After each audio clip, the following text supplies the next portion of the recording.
and welcome to the podcast, Living Uncertain. This podcast is dedicated to obsessive compulsive disorder, OCD, and the primary treatment, exposure response prevention, ERP. OCD comes in many forms, such as contamination, perfectionism, checking, harm, superstitious, religious or moral, sexual orientation, and/or relationship. ERP is the gold standard to treating OCD, and it focuses on deliberately confronting fears, the exposure, while refraining from compulsive rituals, the response prevention. With repeated exposures and without engaging in compulsions, we learn to tolerate anxiety and break the cycle of intrusive thoughts. We are a married couple that have faced both the challenges of OCD and the incredible healing that ERP can provide to your marriage, family, and your home. As a person who lives with OCD, I am much more than this diagnosis. We all can be. Hi, y'all. It's Stacey, and along with my husband, Mark, we want to thank you for living uncertain with us again. Welcome to episode 16. As you all know by now, this is the podcast that talks all things OCD and ERP, and we are once again excited to be joined by all of you in another episode, and thought that tonight would be a good time to get more of the spouse's perspective on what it's like living with someone who has OCD, what it's like being a part of the therapy journey with someone who has OCD, and some of the challenges and some of the highs and lows. And so thought that tonight we would do a little Q&A session with Mark and I, and I'll be asking some interesting questions that I'm curious to know about now from his perspective, seeing it from the spouse's lens. As we all know that when you have OCD, the lens that you look through OCD in can be kind of skewed, and sometimes you're not seeing the whole picture. And so it's so valuable to have that person in your life, like I have Mark, and how hopefully so many of you out there have a loved one, a spouse, etc., who can go on this journey with them, so that you can get another perspective, because it can be really helpful in the treatment process. And I have a feeling the reason why this episode is happening tonight, because a couple weeks ago, I met with our therapist one-on-one, and that's been bugging you. Has it? I don't remember mentioning that at all. Not at all. Maybe 3 or 4, 10 times, about why. Sure. And you're wanting to figure out. Right. So this was my this is your way of trying to check in. This is my whole thing tonight, y'all, is to secretly try to ask him the same question several different times to see if I can get any more information from him about what he and she spoke about that night.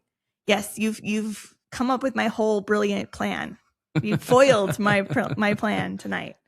But no, that was not my intention. But it is something that I've been thinking about, because I think that your perspective on this has been huge to me and to our family, but also to our listeners, because without your perspective, without your help in the intensive therapy and bringing that into our home, you and I both know, as we've talked about several times, that I would not have made the progress. Our marriage would not have made the progress, nor our family.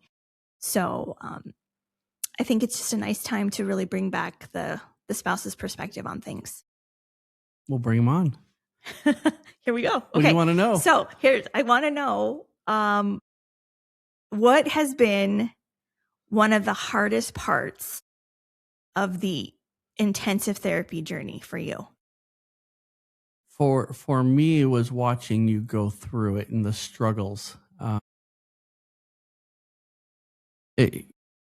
I know you weren't in pain, physical pain, but it looked like it. Yeah. Through some of them. Yeah. That discomfort, to watch you sit in that discomfort when you as a loved one wants to, you always want to make sure that your significant other is taken care of and healthy, happy, feeling good about life and all of that type of stuff. Yeah. And to see you go through those struggles that was really hard, but I knew that those struggles was going to, my hope was, I didn't know it. It was the first time we had been through ERP. Mm-hmm. We were taking the advice of our therapist and, her experiences. And thank goodness we did. Yeah. And you have to rely on that trust. Mm-hmm.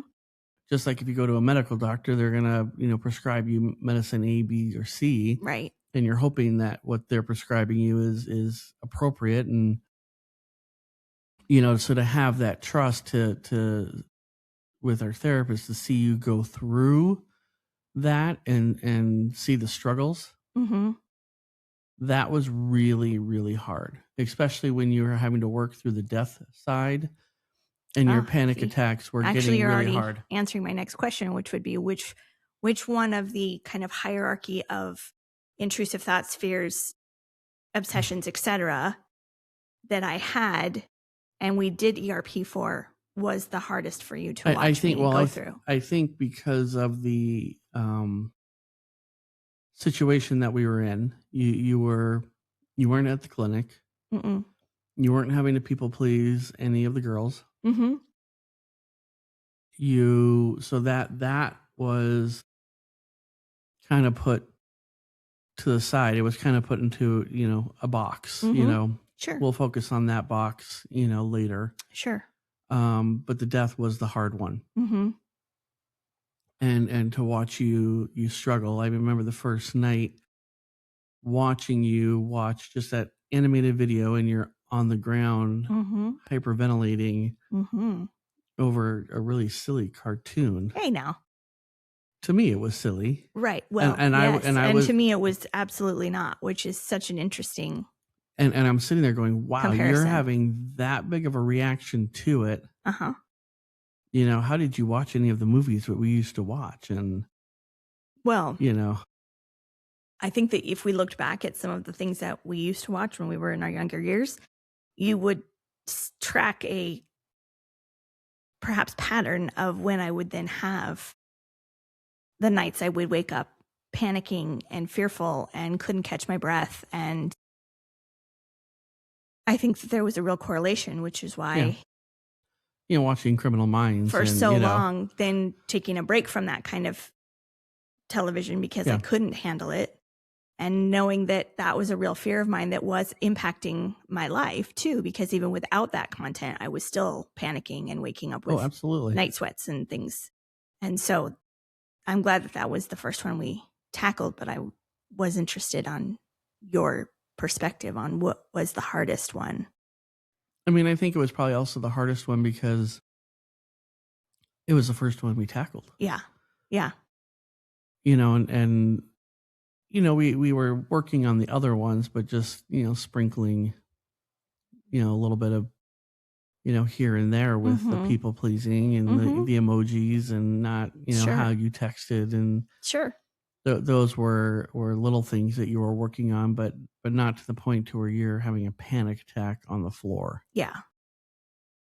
I think that was probably the hardest one for me to watch. But I also saw how quickly you worked through it because of the type of videos that ended up in our logarithm, our algorithm, for on YouTube and all the body farms that are around, for decomposition for the police and this and that. And for the record, I'm still sitting upright, everybody. We made it through those. We did. So was there ever a part in therapy or a time, a moment while we were in a session, especially the earlier sessions when we were doing the intensive and the ERP, where you kind of thought, wow, this is actually going to work? I think it was probably about the first month in, and it was around the text messages, and you not asking me about, is this a message okay to send to this person? And you pulled out the emojis and you shared, like, I don't feel bad for not sending them with emojis. You even said, I look back at some of my past messages, like, why was I doing that? I'm so cringed out by some of my past behaviors, that being one of them, the people pleasing and the need to leave conversations, interactions just right, and what I had to do in order to do that in my own mind. I look back at what I did, I think back on what I did, and it's cringy to me now. Yeah. And I think that was the time that I kind of went, okay, this is working. You're putting in the hard work, because I know this was not easy. It's not easy for you to go through and work on these compulsions every day. Yeah.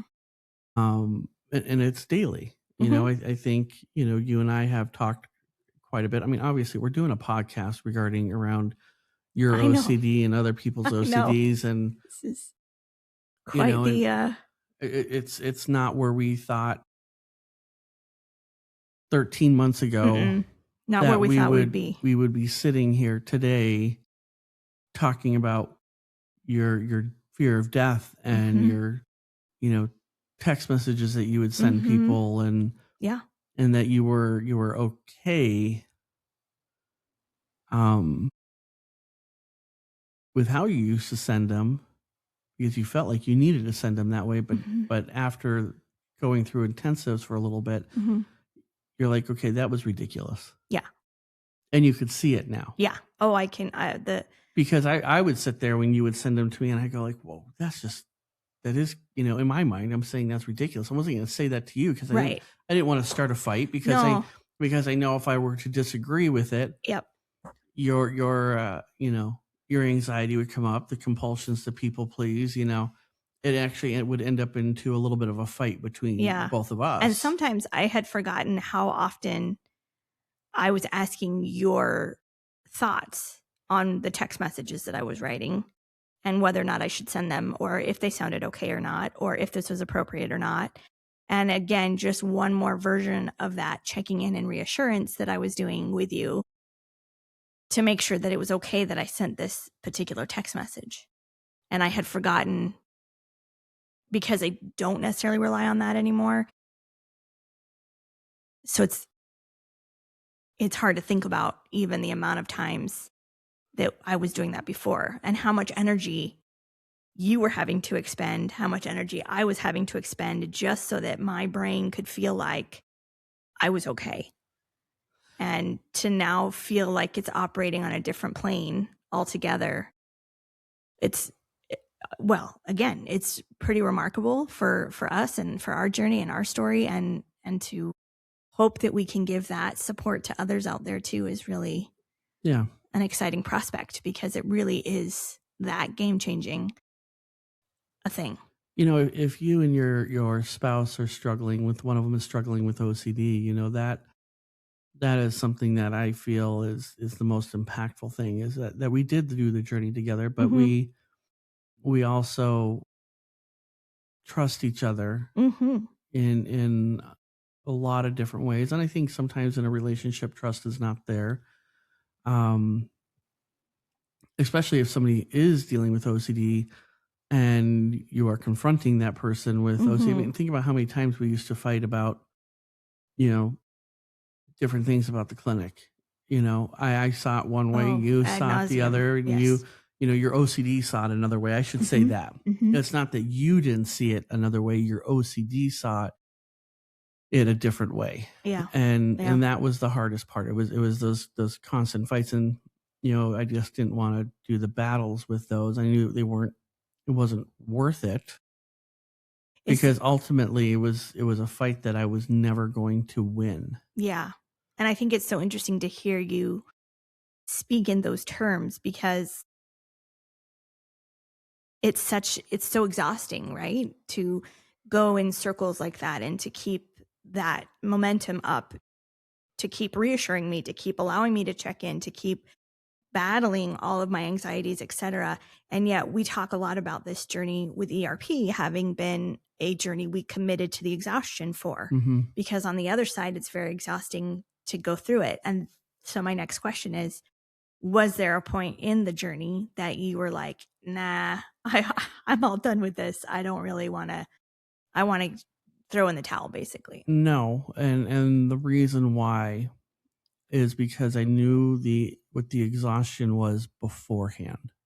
I love that answer because And I'm yes, I'm okay. gonna tell you why the exhaustion beforehand. You know, you would call me and check in and, you know, say, did I say this right? Or do you think they're mad at me because I said this to them? Or you would say, hey, I want to send this text message. What do you think? You were calling me probably between 5 and 15 times a day. Now, I never took and clocked it and tallied it, and because it just became our norm. Mm-hmm. But when I'm trying to do my day job, Yeah. and No, when I you're understand now. trying to do that and deal with meetings or this or that or whatever, and then you're cutting in line, you know, that becomes exhausting. I mean, it's just like, you know, going to an amusement park and you're standing in line, you're near the back of the line and you got people cutting in line in front of you and you're just like, you're such an analogy guy. I know I am. dig When we it. get on the mic, it's like, let's just throw as many analogies that I can do. It works though. It helps put things, I think, in perspective for a lot of different people. But if you're standing there in line and you're waiting for that ride and you got people cutting in in front of you and you're just like, you just kind of tiring. You're like, and frustrating, it's mentally exhausting when you're just like, wait in line like the rest of us. And I couldn't put you in line behind me or behind my work. You always were cutting in. Yeah. No, because that's what I needed. Yeah. Because I couldn't rest, relax, breathe, etc., without having it said to me in a way that felt just right, getting the response that I needed that felt just right. I mean, there's so much. And I was only looking at it from that lens. And I know I say that phrase a lot too, because it's amazing how quickly OCD takes over in that way. And I want to remind everybody, Stacey hasn't been driving all that long. No, I'm clocking 6 months maybe. So in order to get to work, we would always carpool to work. When you're going to work, it's fine. When you're coming home, that's a different story. If I was not available during the day for her phone calls or her text messages, that 45-minute drive home would become a very long drive home. I mean, how many times would we sit in the driveway talking about stuff that we had started, you know, way too many times, 30 minutes prior to, and that was exhausting. Part of our, I think, my journey with your pre-OCD diagnosis and pre-ERP. So going through the ERP was kind of like that penicillin, like, okay, this is starting to work. I'm starting to feel better. You're feeling better. The kids are feeling better.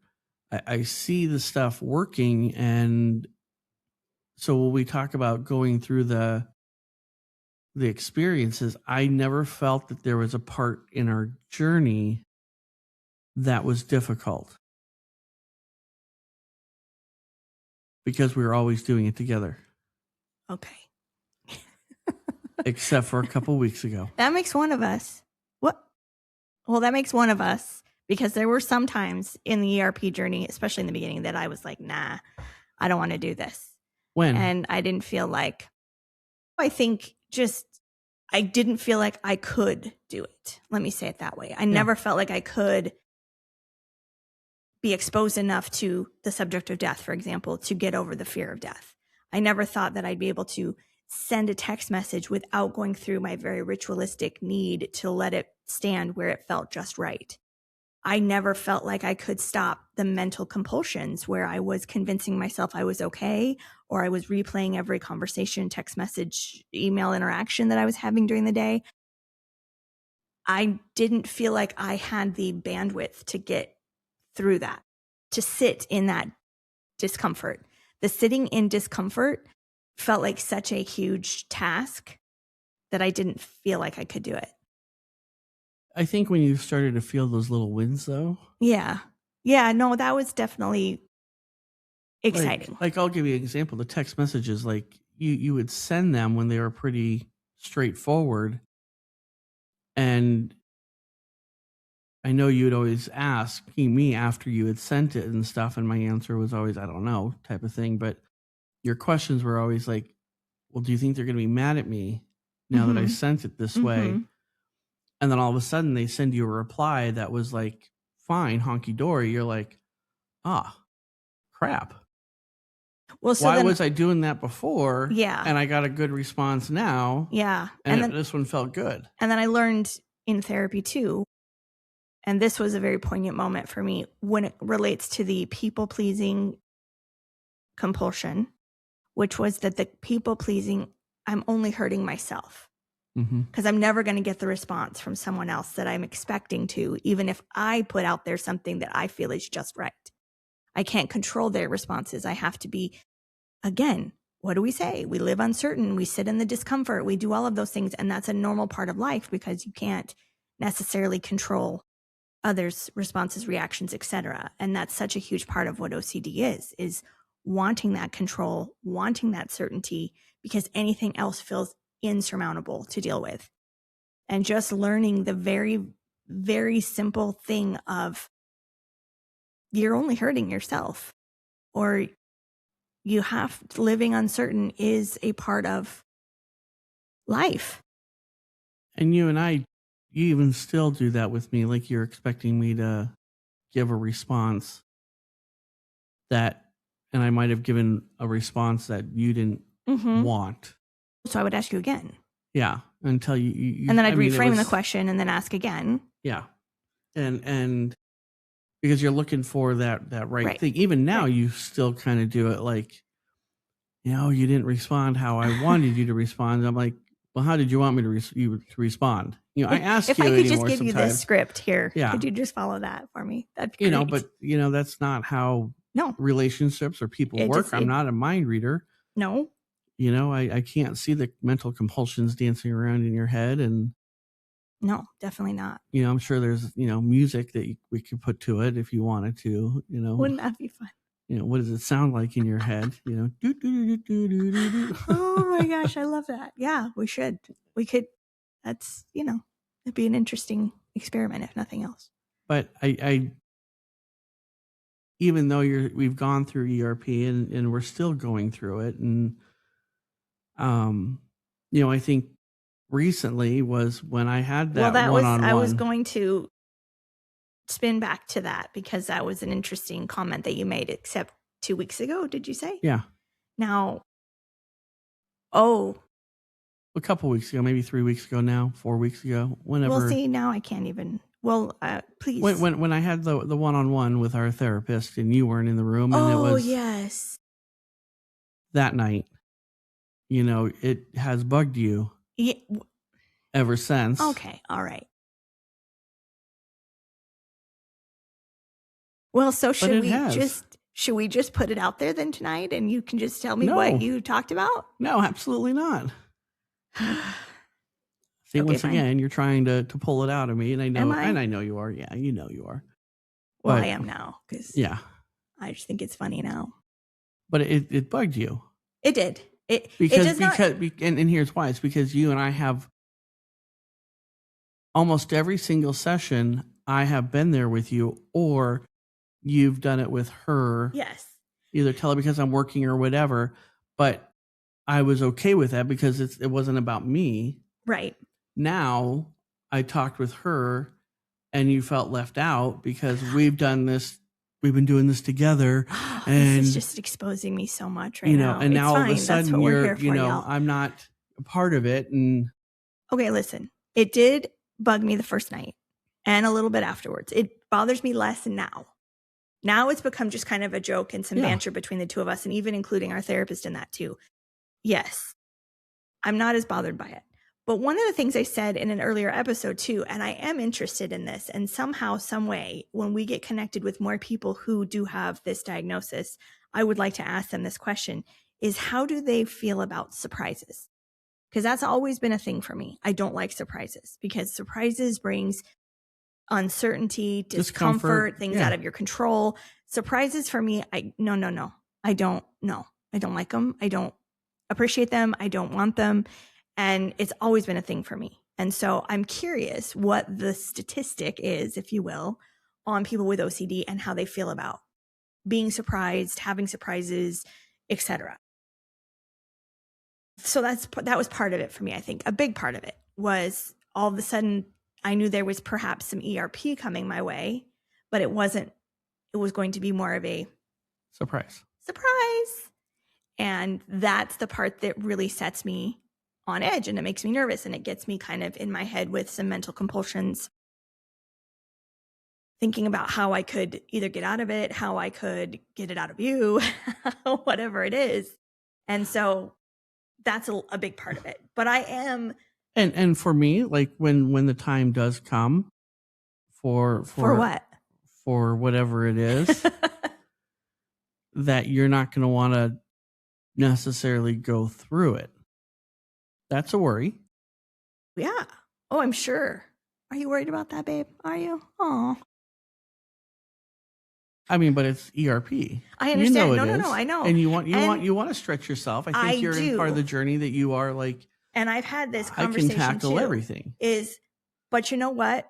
What's waiting for me on the other side of the ERP, the surprise, the whatever you have it, whatever you want to say, is going to be so much better. And so I try to welcome it. It's still a work in progress. Yeah.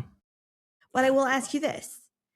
What have you seen as the biggest success now that we're here? So we started this journey, our first episode of this podcast outlined February 19th, 2025, which was the very darkest day that we ever had. And it officially, like we've talked about, closed one door and opened a new one. And so here we sit, June of 2026. Where do you see the biggest success? Either with me personally, with our marriage, with our home life, any of it? I do think it's your driving. Ooh, okay. Because even, you can just, Monday you went and did an eye appointment. I did. You scheduled the eye appointment, which, at 47 years old, you scheduled the eye appointment without me doing it. Because there's you went in there, you did it on Monday. Yep. Of course, you sent me a couple pictures of glasses and what do you think and that type of thing. But that's normal. Everything, and you whipped out the card, you paid for it. You didn't ask me, is it okay if I spend this much money? I would do that too, huh? I think that you would go through every single step, like. With our vision insurance, before vision insurance, what was it going to be, like $600-700, something like that? And then came out to like $250 for your glasses and lenses and everything. But like, you would have freaked out the first time you heard that $700 and something odd dollar. Yes. And you would have been like, no, we're not doing it. And you would have gotten up and you would have walked out. Yeah. There's a good chance I would have done that. I think about it now that at my age and stage, it's hard for me to hear you say something like that. But I do know that deep down it's the truth, which is that for the very first time in my life, I am actually living my life when I should have been living it a long time ago. And there's some guilt, some shame, some regret there. And I'm working through that because I feel like I missed my chance somehow. But I do know too that I was dealing with OCD. I was dealing with pretty significant OCD. And it was impacting my life so drastically, and it was driving every decision, every thought I had. And until I got out of that, I was never going to live my life. So Not even something as no. simple as driving to a doctor's appointment, or paying a bill, or sending a text message without asking your permission or your thoughts first, or any of the myriad of things that I've done now. I've even let go of a lot of the mental compulsions because I've tried very hard to hold myself accountable for those because I don't want it to take over. Yeah. So that's interesting. And I love the drive. I mean, the driving is a big deal for me too. And so I love that answer. I'm surprised that that's the answer because we've worked through a lot through ERP. But that one's giving you the most freedom. And to be honest, it's giving me the most freedom. That's true. You know, that's been a big part of it is my freedom too with your OCD. You know, that's true. You felt trapped with your OCD. And when I think back and look at, you know, the first, you know, our first probably 5 years of our marriage, you know, before kids and stuff, I really didn't recognize any OCD tendencies or anything that was like holding you back from life. Yeah. I'm sure you were doing little things here and there and you could probably pick up on them, but I didn't recognize those pieces. It wasn't probably until a good 6 years ago, 7 years ago. So then, well, let me back up. Probably when you started working at the clinic. Because Sundays were really, really hard. Because it was, I don't want to go to work. I hate that place. You know, you would always try to find some reason to maybe try to stay home on Monday. Yeah. You know, because I knew what was coming. The anxiety, the worry, the replaying conversations, the mental compulsions. Like I knew that was a big part of what I was doing all week long. And then I got a little reprieve from it on the weekends. And then I'd have to go back into it during the week. And that's why you always kept into your own therapy room. Yeah. Prior to buying the place and not be back in the cesspool of the therapist office. And oh boy, you know, I mean, but that's just like a teacher's lounge. I mean, same thing. Yeah. You know, everybody sits there, bitches and complains, and you know, as they did, yes. Yeah, you know that's just human nature when that happens, and you know, but I think you pulled yourself out of that because of your OCD. I think so too. You didn't want to say anything wrong to anybody to upset them or or even just saying something and then walking away from the conversation feeling that icky feeling that I would feel if I didn't feel like I had left it just right. And then I would actually have to circle back to people sometimes, either in a text message or in a personal conversation, and do something. And it was ritualized, and do it again or say something again. So then I could walk away feeling like, okay, that was better. That was better. Okay, I'm good now. But it's funny, you could manage the difficult parents really well.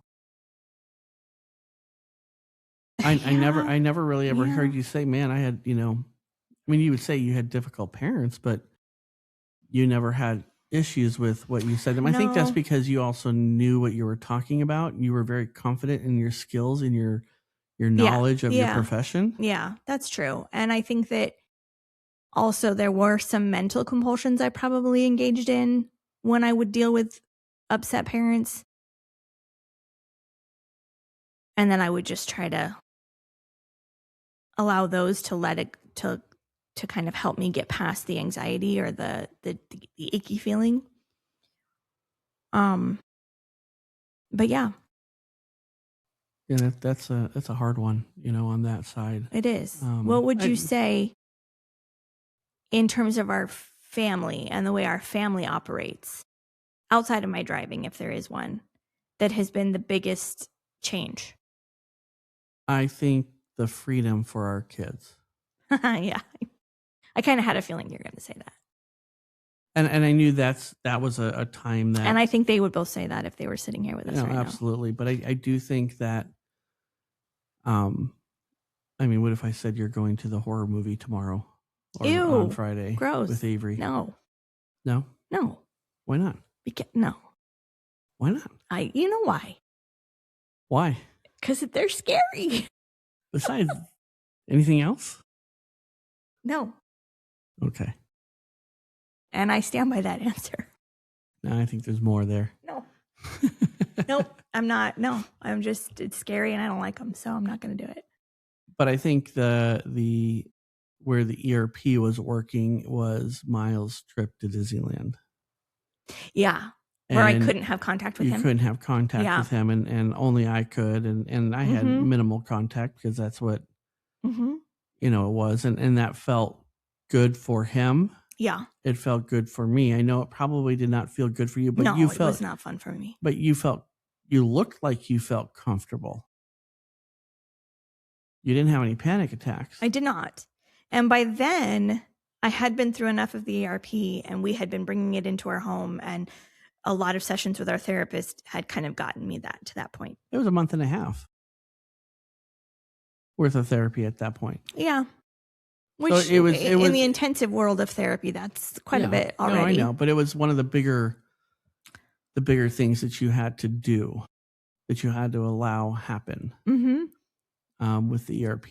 Yeah. You had already I think you'd already walked through cemeteries at that point, and on the death side, and yes, and I was doing the CCQs, clear, concise, and quick with my text messages. Yep. So I was already doing that. Yep. So I think that was the other point to where I went, okay, this is working. This is something that looks like it's gonna stick. Yeah. So now that you've answered what have the most successful things been, what's something that you still struggle with me, or what do you still see that can be improved? So many. No. I knew that answer was coming too. Fine. I think it's you still do the worry. Like, if you text somebody and they don't text you back right away, or they might take, 24 hours, 48 hours to text you back, sometimes you go down that mental compulsion rabbit hole of, what did I do? Did I say something wrong? You did that recently. I did. With Miles' graduation. You sent some yes. photos and a text message and stuff, and there wasn't a reply right away. Yeah. And you started to spiral on that one. I did. You're right. And so that's the one places that I still see you. Okay. And struggling I actually if somebody's not see that struggle myself right away. Yeah, I feel that struggle myself. But honestly, that's actually unknowingly to them, the people I'm texting or messaging with, is good ERP for me, because it allows me to sit in the discomfort, right? And as we all know now, when we sit in discomfort and allow our anxiety to get to its height and then be able to bring it back down without engaging in some sort of compulsion, whether physical, mental, or otherwise, mine would have been texting again and then texting again, or checking in with you 10 times, 12 times, whatever it might be. Which you did. This time you did. Okay, I'm trying to, I know, but I'm trying to lay out a process here. You did on this time, and that was... I know I did.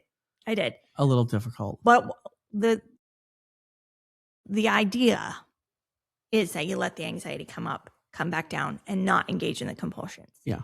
There is the idea that you give yourself grace too. I give myself grace. I give you grace. We give each other grace, because it's not going to be a perfect scenario yet. I still have OCD, and I will tomorrow and next week and next year. I just manage it much differently now. And like with that scenario with the text messages, I think you asked me 3 or 4 times. Hey, that's progress. Well, no, I know. And I would say, I don't know, until finally I knew that it was something that I couldn't keep pushing off. Right. Well, you weren't engaging my compulsion, which was to ask you again and again. You would say, I don't know, or I'm not sure. Yeah. And that was allowing my anxiety to continue to go up and allowing me to continue to sit in discomfort until I brought myself down. Yeah. And so that's where we've really learned a lot. Or let me ask you this. What's the most interesting thing about OCD that you have learned in this whole process? Not just about mine specifically necessarily, but OCD in general. I find out one of the things, like I listen to a lot of podcasts regarding, people's stories with OCDs and with OCD and stuff, and the complexity of it. That is what I have found so fascinating about it, to the point to where I have even thought about going back to school. I mean, I'm 22 years into education now, and it's like, changing careers, at 48, yeah, it can happen, but going back to school Mm-hmm. and putting in forth a lot of that time and effort that would go to it, that's one of the things that probably holds me up on it. But how complex it is, and you're never going to have the same scenario twice, probably with people. Sure. You hear about, certain things that are the same,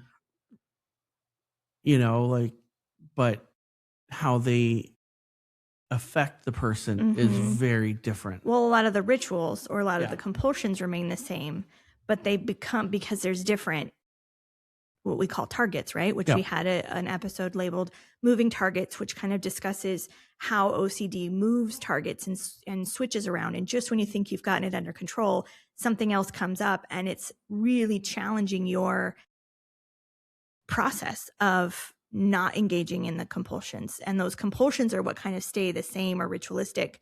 It's the targets and the worries and the anxieties that oftentimes move on you. Yep. So then you're constantly trying to find headway. And I will say this, and this is probably the hardest part for me with the OCD with you, is I've always felt like and you've said this to me too, like I'm like the fixer. Yeah. I like to fix people's problems. Yeah. And, I do that solver. as a principal. I try to, fix any problems that are in front of me and Sure. to make things better for everybody. Which you in are the long run. Really good at doing, by the way. So that was the hard thing, was trying to, like with your OCD, I was always trying to fix your problem. And I knew I couldn't do that. The process we went through is kind of counterintuitive to absolutely. what you had done before and what we thought we were doing to work through it. And once we kind of got the hang of that, it became a more interesting journey as well. Well, I knew that was the ERP was the medicine for your OCD, and I knew that if we stuck to that, that was fixing the problem per se. And I'm not saying your OCD is a problem. I'm just saying that's what. Really but that's what I looked at it as, is okay, if I let you sit in the discomfort, that is helping solve what's at hand here. Yes, definitely. So then it became very easy for me to, sell you out in therapy, and right, because I knew it was actually ultimately going to help you down the road. And I did. Yeah. Every time, even though it was not comfortable sometimes or a little annoying at other times, I knew in hindsight that it was the best thing. Which nobody likes to be called out on things or anything like that. Definitely not. I mean, but I don't, and you don't, and our kids don't, and I mean, it's human nature. Sure. But I think in the long run, it has helped you tremendously be where you're sitting now. Definitely. And it's not going away, everybody. No. We keep saying that.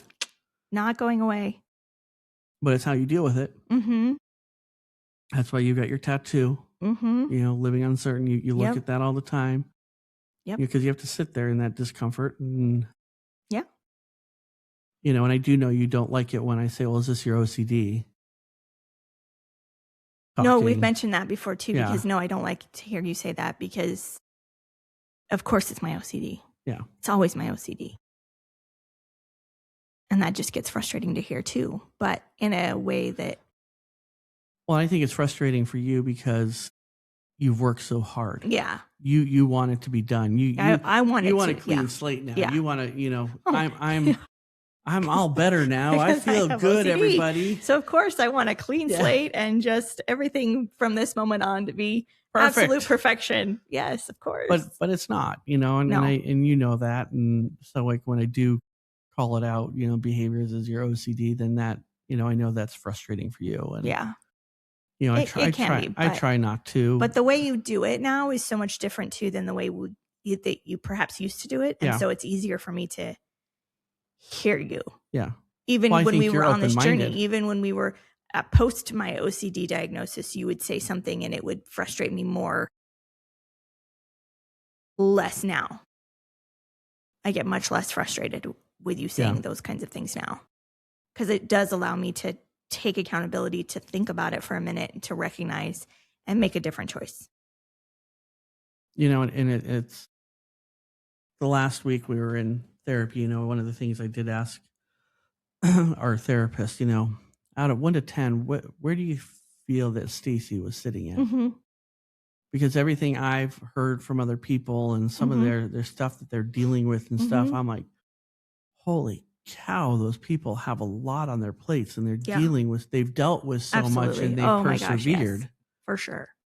Especially the one podcast I listened to, they talk about how they have dealt with their OCD and through ERP or ACT or those type of things. And, and so when I hear their stories and I was comparing it to you and living with you, I felt like you were sitting about an 8 and, and our therapist is like, no, you're at a 12, and I think that's because I'm living in it. Yeah, that's true. It probably felt more like an 8 for me and actually not, but it just, so that felt good. I mean, for you, it was probably reassuring though that, hey, I was at a pretty high level. Yeah. Because it was impacting so many aspects of your life. Yes, it was.